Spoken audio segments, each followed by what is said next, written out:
انت بتاكلي كحك. تعالي تعالي تعالي الله يهديك يا رب. ايه المشكله لما ناكل كحك؟ ما انا كاتبه لكم كحك في الورقه اصلا، ده انا كاتبه لهم كحك ورنجه. طريقتين هناكل بيهم الكحك في العيد من غير ما الدنيا تبوظ. اول حاجه امتى؟ يا اما بعد وجبه كامله، يا اما بعد فطار او بعد غدا او بعد عشاء.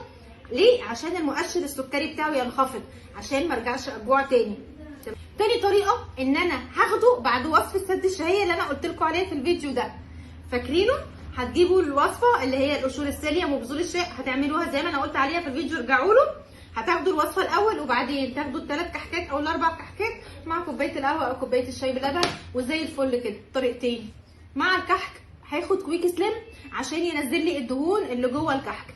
خلي بالكم ان كمان وصفه سد الشهيه اللي انا قلت عليها دي كمان بتقلل امتصاص الدهون، فهتقلل لي كتير قوي من امتصاص الدهون اللي موجوده في الكحك، هتقلل لي كتير قوي من امتصاص السكر اللي موجود في الكحك. فمش كل السعرات اللي داخلالي من الكحك هتمتص. مش مشكله ان انا كنت كحك في العيد، طالما زي ما بيقول ربنا كلوا واشربوا ولا تسرفوا، مش لازم نسرع بعض كده. تمام؟ كل سنه وانتم طيبين.